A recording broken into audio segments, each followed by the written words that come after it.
something crosses the road. It's skeletal-like, fleshy, and it stands up, and then it like kind of just almost like leaps. They look back and they see one. Clear as day. It walked 5 feet away from my audio recorder. We just saw a Bigfoot. Holy crap. I've been pinched, I've been tapped on the shoulder, I've had my name hollered, a hand came up underneath my left arm. I said, little son of a bitch tried to get me. That was the time that I decided you don't sleep inside that building. Did you see that? The cow cur, it's big, it's white, and it runs faster than any man could ever run. And it would lean out behind the tree. And that's why we never go out, because the booger will get you.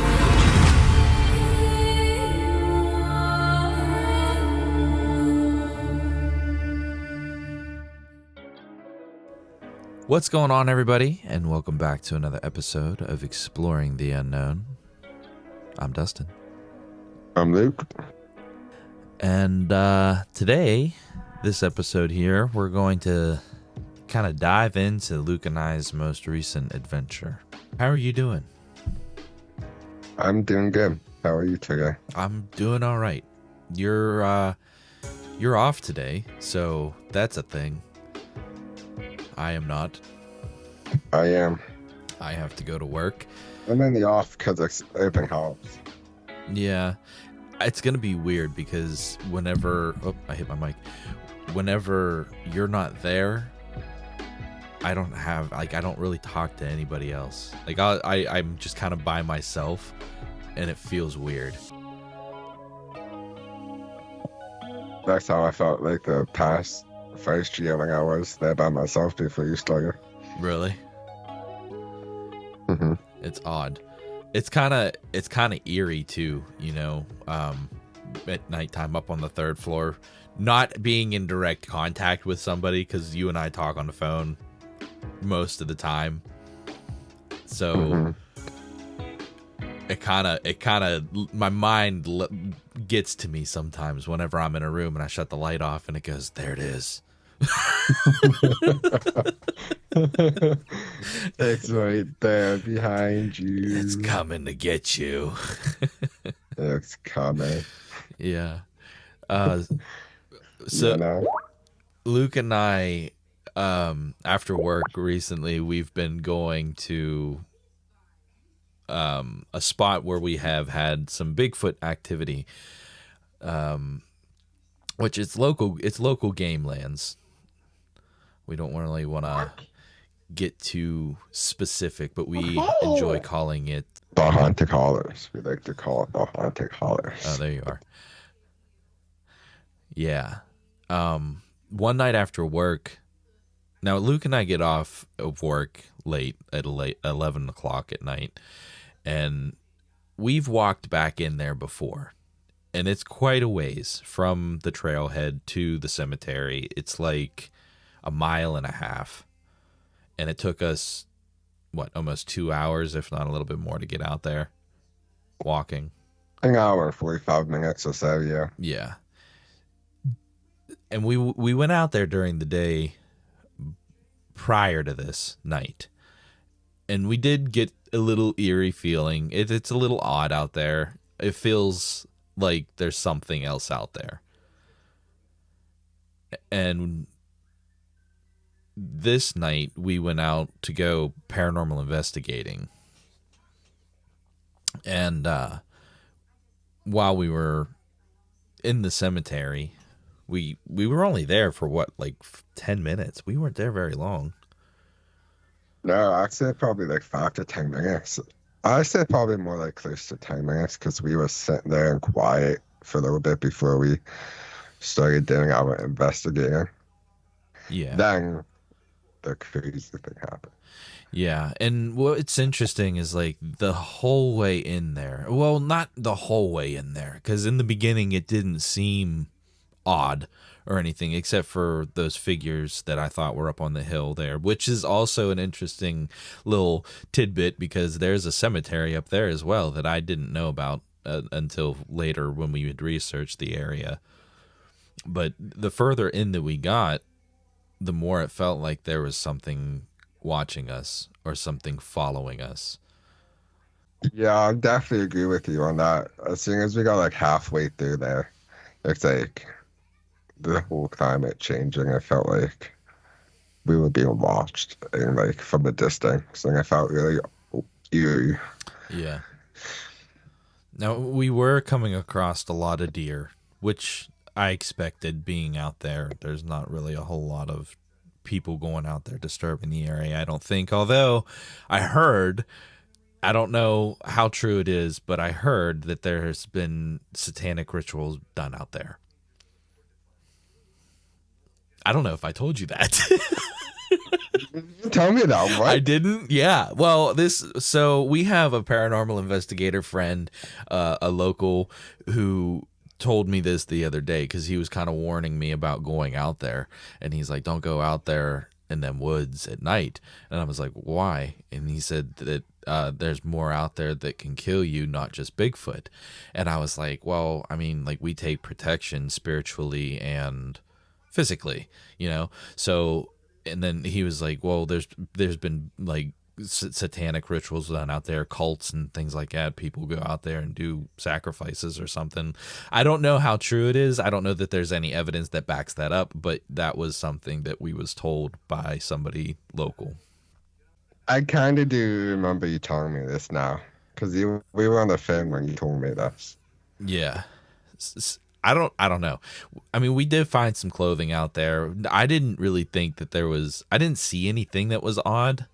I mean, all those reflectors out there, that's kind of weird, but I think that those are just to mark the path. I don't think that those are anything out of the ordinary. Yeah, no, I just think the markers to mark like the path. I think that's all they are. Yeah. But like we said, the further out there that we got, the more it felt like something was watching us. And by the time that we got to the cemetery, we got into the cemetery. It was going on 1:30, I'm sure, at night or in the morning. And we was only there for like 5-10 minutes. And then Luke goes, "What's that?" And I turn to my left, and what I see up in the trees, well, see, I can't really say how high off the ground it was because we were kind of on a hill, but what it looked like, it was coming from the path that was up above us, and even still at that height, I would say is anywhere between 10 and 15 feet off the ground.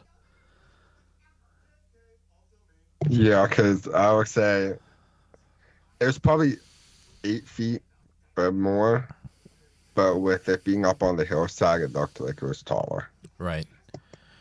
Now, I had only seen one, and what it was this ball of glowing orangish reddish light. And I say light and it glowed because I didn't have to put my light on it to be able to see it. And I think even putting my light on it, I still seen it. Yeah, you were still able to see it with the light on, but you could see it more with the light being off. Right. Because it glowed. Right. I think that my best description of it that I can give would be, if anybody that's listening is familiar with the game Minecraft, in Minecraft there's lava. So the lava blocks is what the color of these things look like. Now, I say things is because I only seen one, but Luke said he's seen two. Yeah, I'm pretty sure I've seen two of them, and they were about this far apart. So to you, it looked like eyes? It looked like eyes to me, yeah. It definitely gave me an eerie feeling whenever we seen it. The whole mood changed. And I remember we had talked after about whether or not it got quiet. And I think it did. I know that we went back on live and you can still hear the crickets and stuff in the background. Now, this is all posted. I think you guys can go check it out. But I don't remember they're here. I don't remember hearing crickets in that moment when things started really kind of getting weird. Neither do I. I'm pretty sure it got like real quiet. Because around that time, so we see the lights and we're like trying to figure out what they are, and we're looking around. Things are getting kind of weird, and then from behind us, at least that's what I had thought. To me, it sounded like it came from behind us, like more towards the right. I heard, we heard a wood knock. It was loud too. It's a loud wood knock. We also got that on audio. If you want to go back and listen to that. Oh yeah. And whenever we had turned back to see the lights again, and I can't remember if it was during that moment or if it was a little bit after that. I think it was a little bit after we had turned back to look at them, that they had disappeared. They were just gone. Yeah, it's weird how quickly they vanished. We just turned around and they're not there. Now the area. That's when we're like. No, go ahead. That's when we were like, we have to get out of here.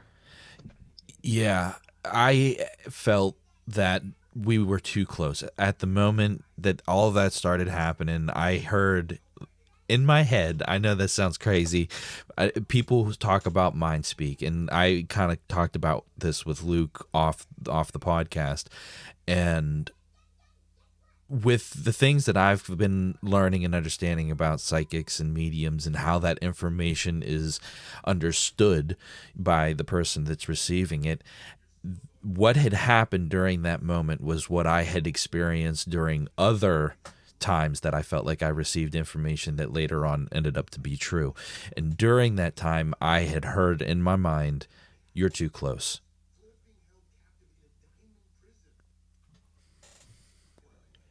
Yeah, I remember you saying, as soon as you said that, you're like, we're too close. You said it out loud as well. You're like, we're too close. We need to get out of here. And that's when we walked back to the vehicles. Yeah. With us being that far away, I didn't want something to happen if something weird was happening and then we can't get back to the truck or the car or whatever, you know?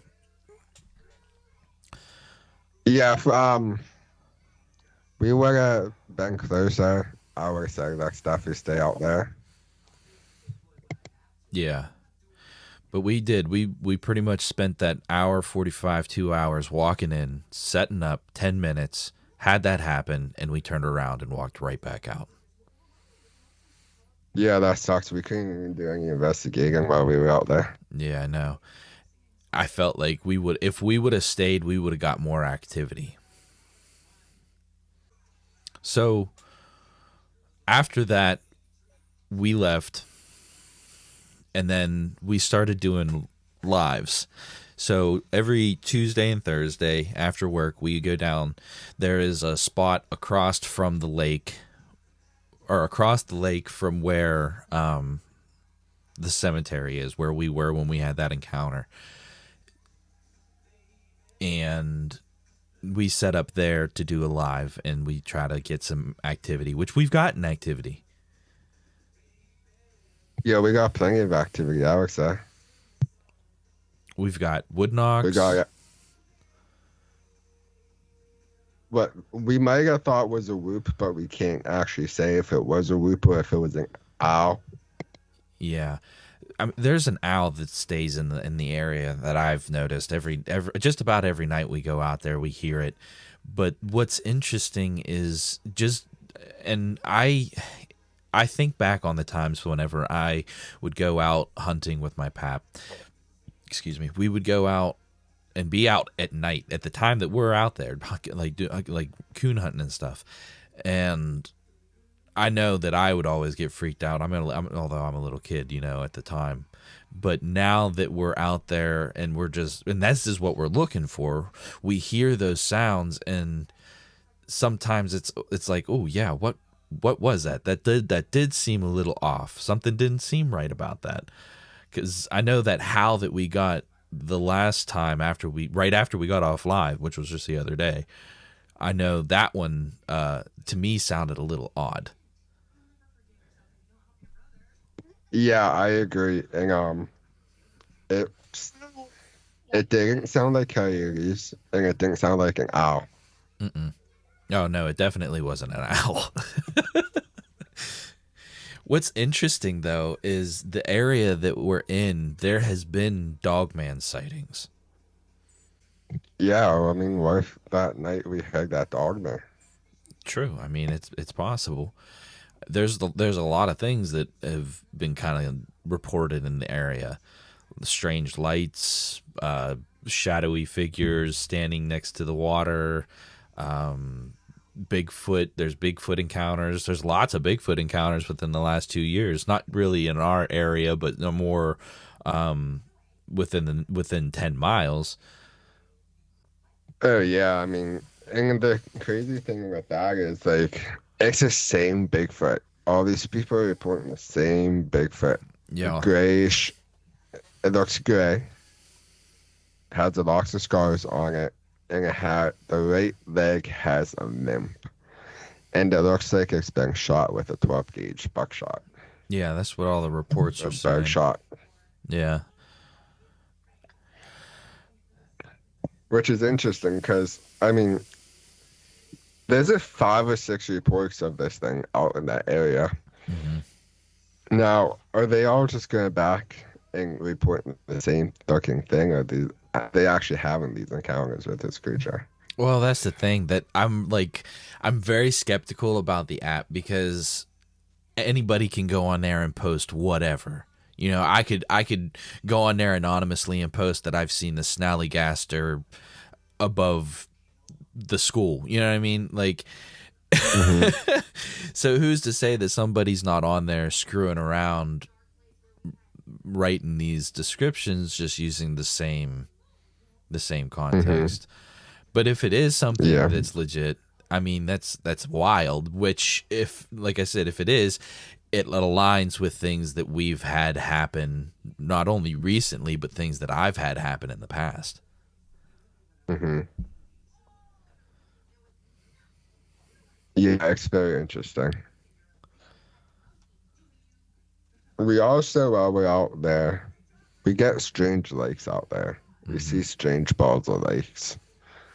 And they're on the same side as the cemetery. And sometimes it's on the same side as us. Mm-hmm.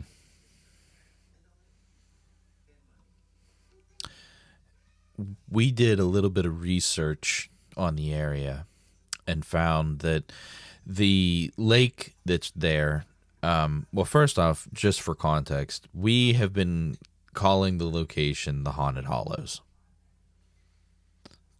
Just so that we don't disclose too much information, because we don't. Yeah, but there's a lake there that has been. It's a man-made lake, and we found that the earliest or the first inhabitants of the land was the Lenape Nation. Have you ever heard of the Iroquois Confederacy? I heard about Iroquois, but I never heard about the Confederacy. I heard about Iroquois. Isn't Iroquois like Native Americans? Yeah, I think it's a nation or a tribe. But the Iroquois Confederacy controlled much of Pennsylvania, including the area of the Haunted Hollows by the late 17th century. Whenever European settlers moved into the area, they had pushed the Lenape and other groups westward, and they went and they had settled in the Ohio Valley. Mm. But the reason that I bring up that specifically is because I want to talk about the drumming. What did you think about that? It felt really off after we did it. It felt like the environment changed and like the atmosphere changing. I felt like there was something there. Yeah. After we did the drumming. Yeah. That's kind of how I felt. I felt like so what we did, we didn't really explain, is we had played shamanic drumming, which was suggested by somebody in the chat. It was my mom in the chat. She suggested it. And but it was something that I was thinking about doing too, was just drumming, because I thought maybe that would kind of invoke some activity, which it did. Mm-hmm. Like you said, whenever we got some weird activity. Mm-hmm. It brought something in. It felt like it either drew something in, or we raised our level to meet something else. I don't know. Mm-hmm. But what was it that you experienced after or while it played, or like, because I know that we had something happen. What was it that you experienced? Well, after we got done playing it, the first time we played it, I heard footsteps, like something shuffling in the gravel behind us. I feel like I had heard that too, and I had heard it right after I heard something else. So I heard what sounded like somebody took like chains and just dropped them on the ground. Which, that's very interesting you say that, because like I've heard a lot of people say the chains could be a way to like open, like the sound of portals opening, which I mean it's very possible. Yeah, I've heard that before too, which I don't know. I'm still the skeptical believer. We've had things happen, yes. Even at the Greene County Museum, we had things happen, but I'm still sitting here going, I don't know. It could be me just being paranoid and wanting something to happen, or it could be something actually happening, and that's what I want to know. I need that solid experience. I'm not saying I need Bigfoot or Dogman to come pick me up and take me away, or an alien or anything like that, but if I could see it from a distance. Yeah, I mean, I've witnessed enough things to believe in the paranormal, and the Bigfoot and stuff, I'm still like that skeptical believer like you are, but I believe it's out there. I just haven't had enough evidence to say, oh yeah, that's it. Yeah. Now, I kind of want to talk about the wood knocks, because that's what is the most fascinating thing that we have collected, aside from the ball moving. That was rather interesting. But the wood knocks, what's out there banging on the tree? Like, what could possibly be I don't know. there? I don't know of anything that does give out big on trees besides people looking for Bigfoot and Bigfoot. Right, and I don't feel like there's people out there looking for Bigfoot in our area like we are. No, I don't believe so either. I mean, we could be wrong, but I believe like the only ones out in this area looking for Bigfoot. Yeah. Yeah, I mean, unless we have some people that we know going out there, which I feel that if we have people that we know going out there, they're going to keep in touch with us and kind of be collaborative with this, right? Yeah, I would hope so, at least, so we're not trying to mess with each other's evidence. Yeah, that would suck if we're wood knocking and whooping to Tom and Jane on the other hill. Yeah, right. Now let's talk about some of the paranormal things that are going out. Okay. At the haunted hollers. Let's do it. So, out in the haunted hollers, there's a lot of reports of unusual EMF readings and unexplained audio and sound out at this area. Now, I think the craziest thing to me is the vanishing hitchhiker. Oh, the urban legend. The urban legend of the vanishing hitchhiker, which that's crazy to me. 'Cause the urban of the vanishing hitchhiker is down through this area, where the ghostly hitchhiker who appears along a certain road near this area. And if you pick this hitchhiker up, it suddenly disappears in the vehicle before you reach the destination, which I think is crazy. I think what's crazy is people picking people up on the side of the road at nighttime. That's crazy. Yeah, I don't think I would pick somebody up unless I knew him. Yeah, if I knew him, that's different. But that's the thing. What if it was somebody that you knew, and then you picked them up, and then they're like, "Oh yeah, I remember where I live," and you take them wherever they're going, and then you go to drop them off, and they're not there.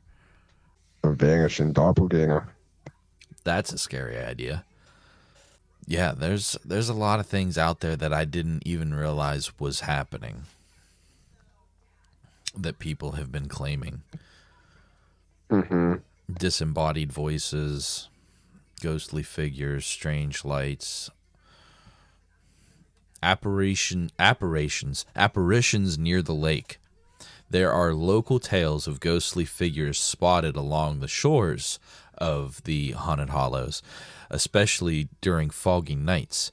Witnesses describe seeing shadowy figures that seem to vanish upon closer inspection, leading to speculation about lost souls or lingering spirits. Now, there's a creek that runs through here.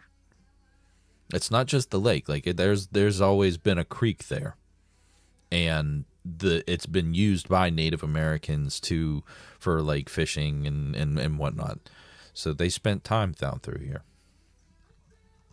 Now, could you imagine we're down there by the lake one night and it's so foggy and we just see an apparition walk in front of us or behind us? That would be wild. That's kind of what it was, though, the other night when we were playing the drumming. I think there's something to sound, dude. Whenever it comes to like vibration and spiritual activity, I do believe that there is some kind of connection there. I agree. I want to get my own shamanic drum. And what if we heard drumming out there? What if we're out there and we just hear like doom doom doom doom doom doom, like over in like the area that we had the experience? That would be crazy. We need to figure out how to record ambient audio so that whenever there is something like that happens, we're able to pick it up on audio. I know that the recorder, we use the recorder, but sometimes it just doesn't pick up. Like that howl the other night after the live, it picked it up, kinda, but not real well, you know? Yeah. I think the biggest thing down there is that sensation of being watched. That's it comes and goes. It does. It comes in waves. Like it's there, then it's not, then it's there, then it's not. It's very odd. Something else that actually, you know what? This kind of aligns with what we experienced. Well, not really. Kind of, but not really. This one can be kind of subjective. Unexplained animal behavior. Animals acting strangely. Now, I know that we had that deer that wasn't seeming like it wasn't worried about us. It was just standing there and it wasn't moving as we approached it. I mean, that's kind of odd, but is it though? I mean, there's reports of deer sticking by humans whenever there's a Bigfoot in the area. Oh, really? I didn't know that. Yeah, because it feels like it's safer. And it's not like harmed. You're not gonna harm it.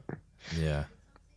Because I went back to listen to the episode with Daniel Benoit, and he said every time he had that encounter with like the Bigfoot where he was at, there was a deer not too far away from it. Yeah. Well, which I mean, it's in the woods, and this deer all over the place. But he said they were acting weird, like it wasn't running from them or anything like that. It was just like standing by them. Yeah. So maybe that's a sign of like maybe they feel safer around us than the Bigfoot. That's possible. I'm not sure.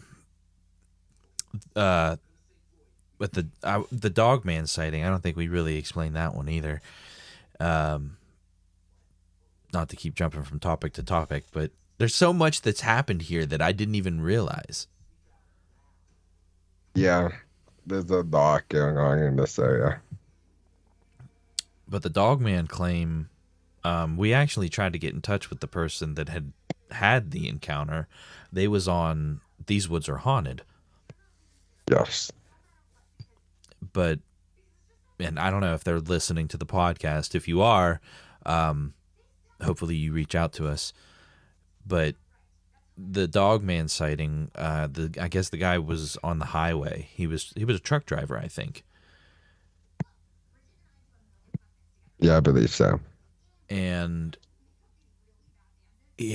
between mile markers 2 and 3 or something like that he had seen a 7 to 8 foot tall creature. I think he called it a creature, or a bear, I think is what the report said, running on 2 legs. There has been bear around here, but actually, let me pull. You don't often see bear on 2 legs. Right. Let me see if I can't pull up the thing. If I remember how to use this. How do I do this?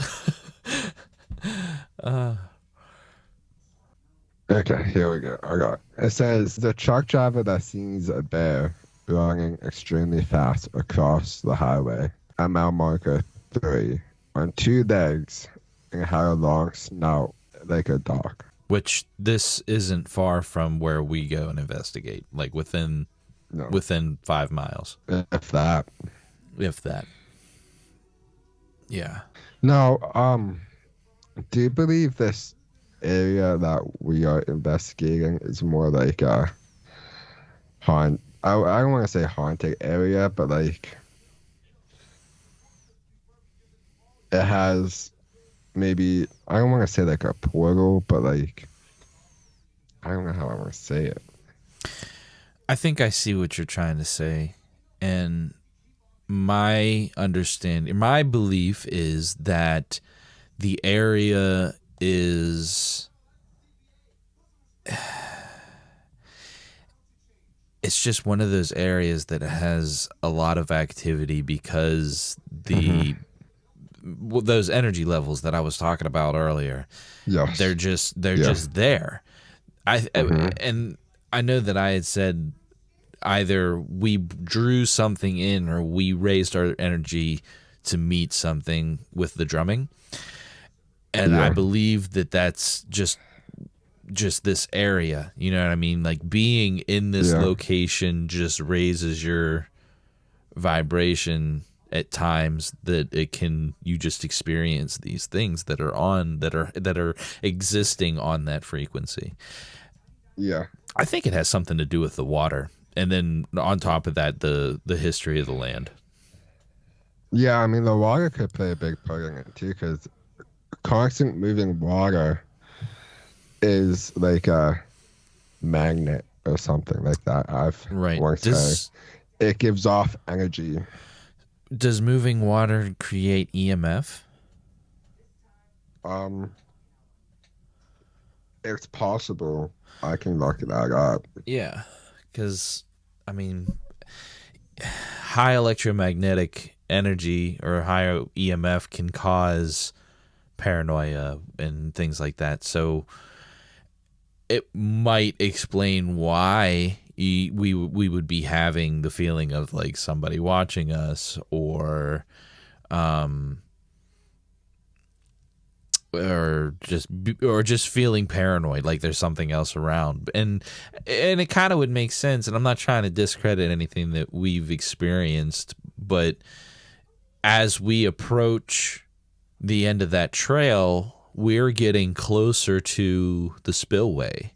So if moving water does create a higher EMF, or if it throws off EMF, then I would imagine the closer that we would have gotten to the spillway, the more we would have felt like we are being watched, or just start experiencing that paranoia. But again, I'm not trying to discredit anything that we've experienced, because I will say we have experienced some weird things out there. It says it does not give off EMFs. Oh. But water is a pure magnet, meaning that it holds magnetic energies. It holds magnetic energy. See, that doesn't make sense to me. Why? Because what do you know what an EM pump is? Yeah. Okay, well, essentially all that is a couple of magnets being spun. And if water can hold magnetic energy, and if you have water moving, wouldn't that create EMF? It's hard to say. What are you typing in? Does running water give off EMFs? Oh, can moving.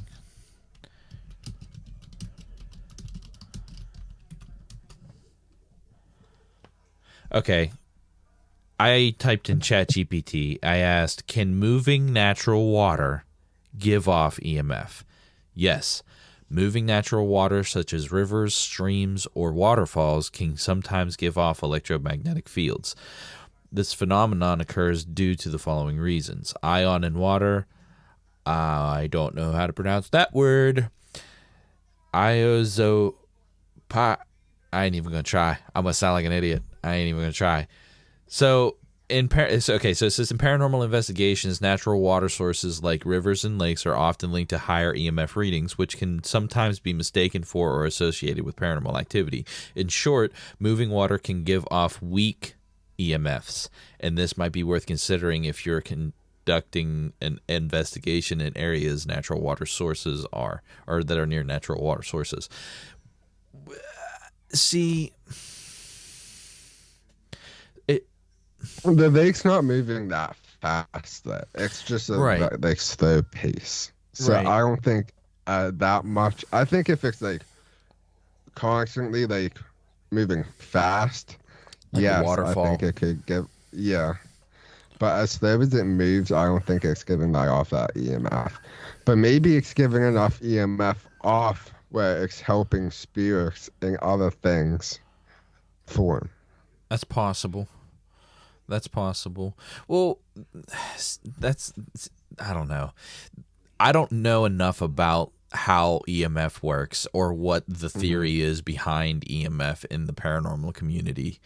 But yeah, like whenever we do the EMF, like whenever we have our detectors out and we're detecting for EMF, we're looking for spikes or things like that, but we're also checking the natural level of EMF. Mm-hmm. But whenever they also have, like I said earlier, the EM pump, that's supposed to help increase paranormal activity, isn't it? Might be. It's like giving the environment more EMF, like more energy to work with, to be able to communicate, is what I thought it was. Mm-hmm. So it's possible. I'm not real sure about that EMF pump. I mean, in theory, what you're saying, I think would be true. That if the lake is giving off any kind of EMF reading, that it could potentially help paranormal activity happen or increase its chance of happening, because whatever, higher EMF, higher energy levels. Is there anything else you want to talk about here, or do you want to start wrapping this up? Yeah, we can start wrapping this up. Before we do, though, just want to remind everybody that we do go live Tuesdays and Thursdays, 11:30 p.m. Eastern Standard Time. There's chances that it could get rained out. We had some weather recently that was kind of questionable. We wasn't sure if we was going to be able to go out or not. Tonight's one of those nights, so we'll see what happens. Well, you got to think this is being posted Sunday, so we won't be going up tonight. That's true. I mean, I'm sure people listening understand. They can get the context, I'm sure. This is getting pre-recorded on Thursday, so we would be going out tonight. Right. If you guys have any questions or have any locations that you could suggest to us, please reach out. If you guys have any theories behind why we're having so much activity out there, please, we'd like to hear that as well. Yes, of course. We would love to hear some places, new locations to go, and your thoughts on what's going on. If you have any encounters and you would like to be on the show, please reach out to us at extremelyunknownpod.com. We have a contact section there. You can email us, and there's a chance you can be on the future episode. And while you're on that website, we have a Cash App and PayPal. Send us a little donation if you like to. That would help support the show as well. And also another way to support the show is the affiliate link down below through GoStop. If you buy any ghost equipment through GoStop, it will also help support the show. Absolutely. And last little bit here, make sure you subscribe to our YouTube channel. We post a podcast every Sunday, and like I said, we go live, so make sure you hit that little bell notification icon so that you get notified whenever a new episode drops. Or when we go live. Yeah. So, final thought-provoking question. Do you believe hidden cemeteries hold more energy or presence than those we know well? It's hard to say. Honestly, maybe they might be at more rest because no one's bothering them as much as like a cemetery where people go out and visit and stuff like that. So maybe they might be at more of a rest at these hidden cemeteries. Or maybe they'll be a little bit more active because they want someone to communicate with them. Ooh, it's hard to say. I didn't think about that. It could be either way, I suppose. I think that with that cemetery being so close to the water, that it does increase activity. The strange lights and the wood knocks. Yeah. Too bad we haven't got a chance to actually go investigate it. Yeah, I want to get out there in the daytime and check things out to kind of get an understanding of how the land is laid. Kind of put ourselves back into that same situation to see where exactly those lights were coming from. Because, like I said, I'm not trying to discredit anything that we've encountered, but I want to make sure that it wasn't like the moon or something like that. Yeah. But if it was a moon, it was going to disappear just that quickly, though. True, but if we had changed position just enough to put a tree between us and it, then it would have looked like it disappeared. Yeah. It's very possible, but I don't believe it was a tree. The moon. I don't think it was either, because if I'm remembering it right, the moon was in a different direction. So it was. I don't know. We gotta get out there and check it out. I want to take some casting stuff with us too, just in case. But I want to go out during the day. Definitely. But I don't have any more to add to this. Neither do I. Thank you everyone for listening, and we'll see you next week on another episode of the Exploring the Unknown. See you guys later. See ya.